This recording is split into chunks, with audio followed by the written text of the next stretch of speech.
ओम नमः शिवाय। हर हर महादेव। आज की शिव महापुराण की कथा में आप सभी का हार्दिक स्वागत है। आज की कथा में आप सुनेंगे देवताओं और दानवों का युद्ध, शंखचूड़ के साथ वीरभद्र का संग्राम, पुनः उसके साथ भद्रकाली का भयंकर युद्ध करना और आकाशवाणी सुनकर निवृत्त होना, शिवजी का शंखचूड़ के साथ युद्ध और आकाशवाणी सुनकर युद्ध से निवृत्त होकर विष्णु को प्रेरित करना और विष्णु द्वारा शंखचूड़ के कवच और तुलसी के सील का अपहरण, फिर रुद्र के हाथों त्रिशूल द्वारा शंखचूड़ का वध और शंख की उत्पत्ति का कथन। देवों के देव महादेव और माता पार्वती के चरणों में हमारा बार बार प्रणाम। उनकी कृपा हम सब पर बनी रहे। तो आइए आज की कथा आरंभ करते हैं। सनत कुमार जी कहते हैं, महर्षि, जब उस दूत ने शंखचूड़ के पास जाकर विस्तार पूर्वक शिव जी का वचन कह सुनाया तथा तत्वत उनके यथार्थ निश्चय को भी प्रकट किया, तब उसे सुनकर प्रतापी दानवराज शंखचूड़ ने भी परम प्रसन्नता पूर्वक युद्ध को अंगीकार किया। फिर तो वो तुरंत ही मंत्रियों सहित रथ पर जा बैठा और उसने अपनी सेना को शंकर के साथ युद्ध करने के लिए आदेश दे दिया। इधर अखिलेश शिवजी ने भी तत्काल अपनी सेना को और देवों को आगे बढ़ने की आज्ञा दी और स्वयं लीलावश युद्ध के लिए सनंद हो गए। फिर तो शीघ्र ही युद्ध आरंभ हो गया। उस समय नाना प्रकार के रणवाद्य बजने लगे, वीरों के शब्द और कोलाहल चारों ओर गूंज उठे। मुने इस प्रकार देवताओं और दानवों का परस्पर युद्ध होने लगा। उस समय वे दोनों सेनाएं धर्म पूर्वक जूझने लगी। स्वयं महेंद्र वृषपर्वा के साथ लड़ने लगे और विप्रचिति के साथ सूर्य का धर्म युद्ध होने लगा। विष्णु दम्भ के साथ भीषण संग्राम करने लगे। कालासुर से काल, गोकर्ण से अग्नि और कालके से कुबेर, मय से विश्वकर्मा, भयंकर से मृत्यु, संहार से यम और कालांबिका से वरुण, चंचल से वायु, घट पृष्ठ से बुध, रक्ताक्ष से शनैश्चर, रतनसार से जयंत और वर्चा गणों से वसुगण, दोनों दीप्तिमानों से दोनों अश्विनी कुमार, धूम्र से नलकूबर, धुरंधर से धर्म और गणकाक्ष से मंगल, शोभाकर से वैश्वानर, पिपीट से मनमथ, गोकामुख से चूर्ण, खड़ग, धूम्र, सहल, प्रतापी, विश्व और पलाश नामक असुरों से 12 आदित्य धर्म पूर्वक लोहा लेने लगे। इस प्रकार शिव की सहायता के लिए आए हुए असुरों के साथ युद्ध होने लगा। 11 महारुद्र महान बल और पराक्रम से संपन्न 11 भयंकर असुर वीरों से भिड़ गए। उग्र और चंड आदि के साथ महामणि, राहु के साथ चंद्रमा और शुक्राचार्य के साथ बृहस्पति धर्म युद्ध करने लगे। इस प्रकार उस महायुद्ध में नंदीश्वर आदि सभी शिवगण श्रेष्ठ दानवों के साथ संग्राम करने लगे। विस्तार भय से उसका पृथक वर्णन नहीं किया गया है। मुने उस समय सारी सेनाएं निरंतर युद्ध में व्यस्त थी और शंभु काल्यसुत के साथ वट वृक्ष के नीचे विराजमान थे। उधर शंखचूड़ भी रत्नाभरणों से विभूषित होकर करोड़ों दानवों के साथ रमणीय रतन सिंहासन पर बैठा हुआ था। फिर देवताओं तथा असुरों में चिरकाल तक भयंकर युद्ध होता रहा। तदंतर शंखचूड़ भी आकर उस भीषण संग्राम में जुट गया। इसी बीच महाबली वीरभद्र समर भूमि में बलशाली शंखचूड़ से जा भिड़े। उस युद्ध में दानवराज जिन जिन अस्त्रों की वर्षा करता था उन को वीरभद्र खेल ही खेल में अपने बाणों से काट डालते थे। व्यास जी इस समय देवी भद्रकाली ने समर भूमि में जाकर बड़ा भयंकर सिंहनाद किया। उनके उस शब्द को सुनकर सभी दानव मूर्छित हो गए। उस समय देवी ने बार बार अट्ठास किया और मधुपान करके रण के मुहाने पर नृत्य करने लगी। उनके साथ उग्र दृष्टा, उग्रदंडा और कोटवी ने भी मधुपान किया। अन्य देवियों ने भी खूब मधु पीकर युद्ध स्थल में नाचना आरंभ किया। उस समय शिव गणों तथा देवों के दलों में महान कोलाहल मच गया।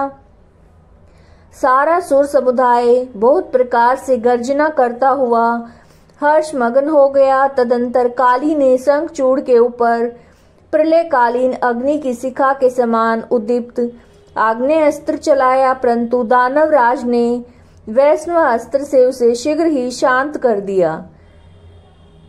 तब देवी भद्रकाली ने उस पर नारायण अस्त्र का प्रयोग किया।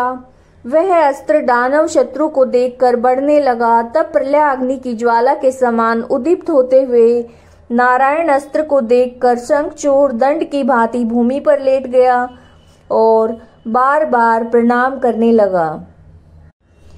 तब उस दानव को नम्र हुआ देखकर वह अस्त्र निवृत्त हो गया। तत्पश्चात देवी ने उस पर मंत्र पूर्वक ब्रह्मास्त्र छोड़ा। उस अस्त्र को प्रज्वलित होता हुआ देखकर दानवराज ने भूमि पर खड़े होकर उसे प्रणाम किया और ब्रह्मास्त्र से उसका निवारण कर दिया।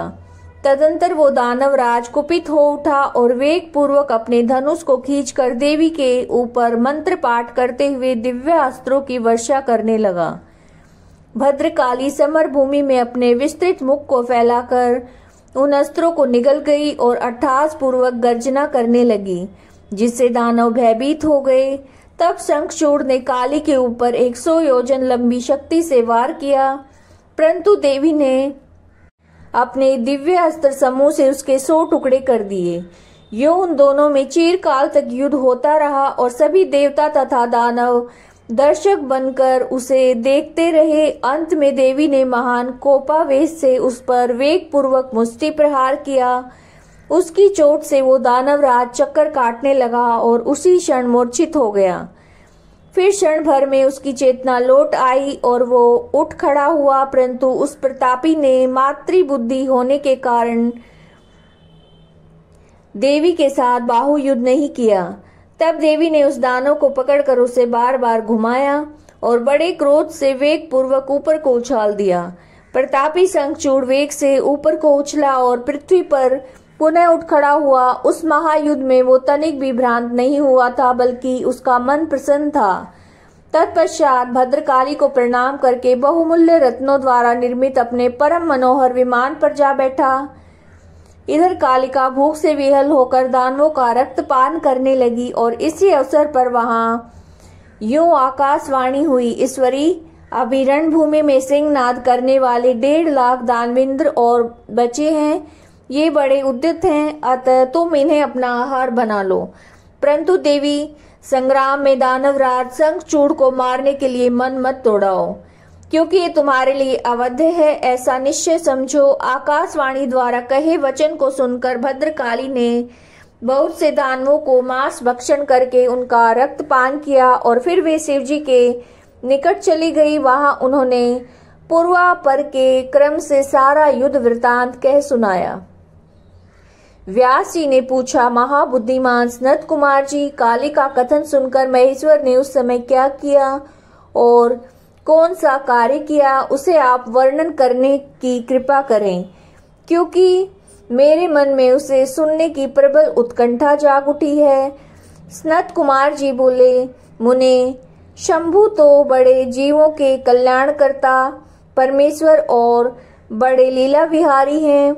वे काली द्वारा कहे हुए वचन को सुनकर उन्हें आश्वासन देते हुए हंसने लगे। तदंतर आकाशवाणी को सुनकर तत्व ज्ञान विशारद स्वयं शंकर अपने गणों के साथ समर भूमि की ओर चले। उस समय वे महावृषभ नंदीश्वर पर सवार थे और उन्हीं के समान पराक्रमी वीरभद्र, भैरव और क्षेत्रपाल आदि उनके साथ थे। रणभूमि में पहुंचकर महेश्वर ने वीर रूप धारण किया। उस समय उन रुद्र की बड़ी शोभा हो रही थी और वे मूर्तिमान काल से दिख रहे थे। जब शंखचूड़ की दृष्टि शिवजी पर पड़ी, तब विमान से उतर पड़ा और परम भक्ति के साथ दंड की भांति पृथ्वी पर लौटकर उसने सिर के बल उन्हें प्रणाम किया। इस प्रकार नमस्कार करने के पश्चात वो तुरंत अपने विमान पर जा बैठा और कवच धारण करके उसने धनुष बाण उठाया। फिर तो दोनों ओर से बाणों की झड़ी लग गई। यो व्यर्थ ही बाण वर्षा करने वाले शिव और शंखचूड़ का वो उग्र युद्ध सैकड़ों वर्षों तक चलता रहा। अंत में युद्ध स्थल में शंखचूड़ का वध करने के लिए महाबली महेश्वर ने सहसा अपना त्रिशूल उठाया, जिसका निवारण करना बड़े बड़े तेजस्वियों के लिए अशक्य है। तब तत्काल ही उसका निषेध करने के लिए आकाशवाणी हुई, शंकर मेरी प्रार्थना सुनिए, इस समय इस त्रिशूल को मत चलाइए। इस यद्यपि आप क्षण मात्र में पूरे ब्रह्मांड का विनाश करने में सर्वथा समर्थ हैं, फिर इस अकेले दानव शंखचूड़ की तो बात ही क्या है। तथापि आप स्वामी के द्वारा देव मर्यादा का विनाश नहीं होना चाहिए। महादेव, आप उस देव मर्यादा को सुनिए, उसे सत्य और सफल बनाइए। वो देव मर्यादा यह है कि जब तक इस शंखचूड़ के हाथ में श्री हरि का परम उग्र कवच वर्तमान रहेगा, इसकी पतिव्रता पत्नी तुलसी का सतीत्व अखंडित रहेगा, तब तक इस पर जरा और मृत्यु अपना प्रभाव नहीं डाल सकेंगे। और जगदीश्वर शंकर ब्रह्मा के इस वचन को सत्य कीजिए। तब सत्पुरुषों के आश्रय स्वरूप शिवजी ने उस आकाशवाणी को सुनकर तथास्तु कहकर उसे स्वीकार कर लिया और विष्णु को उस कार्य के लिए प्रेरित किया। फिर तो शिवजी की इच्छा से विष्णु वहां से चल पड़े और वे मायावियों में श्रेष्ठ मायावी ठहरे। उन्होंने एक वृद्ध ब्राह्मण का वेश धारण किया और शंखचूड़ के पास जाकर उससे यूं कहा।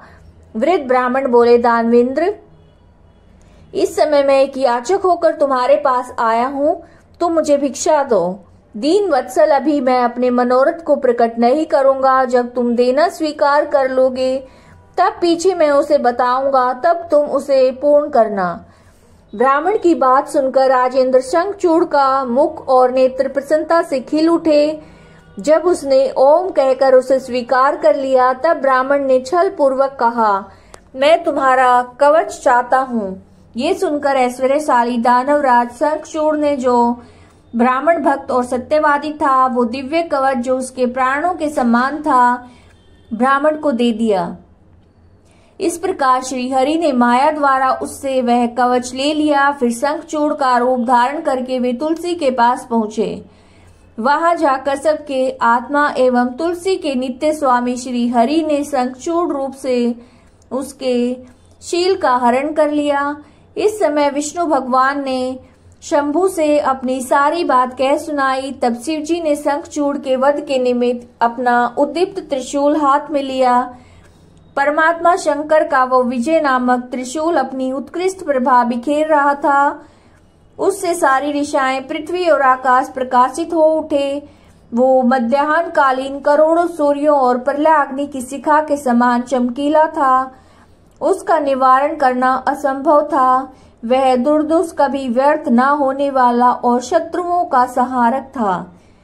वह तेजों का अत्यंत उग्र समूह, संपूर्ण शास्त्रों का सहायक, भयंकर और सारे देवताओं और असुरों के लिए दुसह था। वह एक ही स्थान पर ऐसे दमक रहा था मानो लीला का आश्रय लेकर संपूर्ण ब्रह्मांड का संहार करने के लिए उद्यत हो। उसकी लंबाई 1000 धनुष और चौड़ाई 100 हाथ की थी। उस जीव ब्रह्म स्वरूप शूल का किसी के द्वारा निर्माण नहीं हुआ था। उसका रूप नित्य था और आकाश में चक्कर काटता हुआ वो त्रिशूल शिवजी की आज्ञा से शंखचूड़ के ऊपर गिरा और उसने उसी क्षण उसे राख की ढेरी बना दिया। विप्र, महेश्वर का वो शूल मन के समान वेगशाली था। शीघ्र ही अपना कार्य पूर्ण करके शंकर के पास वापस आ पहुंचा और फिर आकाश मार्ग से चला गया। उस समय स्वर्ग में दुंदुभियां बजने लगी, गंधर्व और किन्नर गान करने लगे, देवों और मुनियों ने स्तुति करना आरंभ कर दिया, अप्सराएं नृत्य करने लगी, शिवजी के ऊपर लगातार पुष्पों की वर्षा होने लगी। ब्रह्मा, विष्णु, इंद्र आदि देवता मुनि गण उनकी प्रशंसा करने लगे। दानवराज शंखचूड़ भी शिवजी की कृपा से शाप युक्त हो गया और उसे उसके पूर्व श्री कृष्ण पार्षद रूप की प्राप्ति हो गई। शंखचूड़ की हड्डियों से शंख जाति का प्रादुर्भाव हुआ। जिस शंख का जल शंकर के अतिरिक्त समस्त देवताओं के लिए प्रशस्त माना जाता है। महामुनि श्री हरि और लक्ष्मी को, उनके संबंधियों को भी शंख का जल विशेष रूप से अत्यंत प्रिय है, किंतु शिव के लिए नहीं। इस प्रकार शंखचूड़ को मारकर शंकर, उमा, स्कंद और गणों के साथ प्रसन्नता पूर्वक नंदीश्वर पर सवार होकर शिवलोक को चले गए। भगवान विष्णु ने बैकुंठ के लिए प्रस्थान किया और देवगण परम आनंद मग्न होकर अपने अपने लोक को चले गए।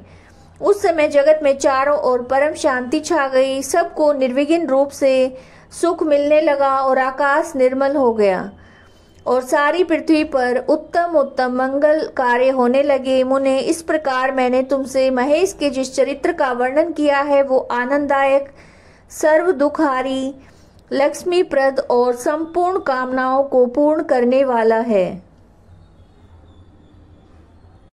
तो ये आप शिव महापुराण की कथा सुन रहे थे। आज की कथा को हम यही विराम देते हैं। ये कथाएं नित्य सुनने के लिए चैनल को सब्सक्राइब कीजिएगा, बेल आइकन प्रेस कीजिएगा ताकि समय से आपको नोटिफिकेशन मिल सके, और वीडियो को लाइक करना, शेयर करना, कमेंट करना मत भूलिएगा। ओम नमः शिवाय। हर हर महादेव।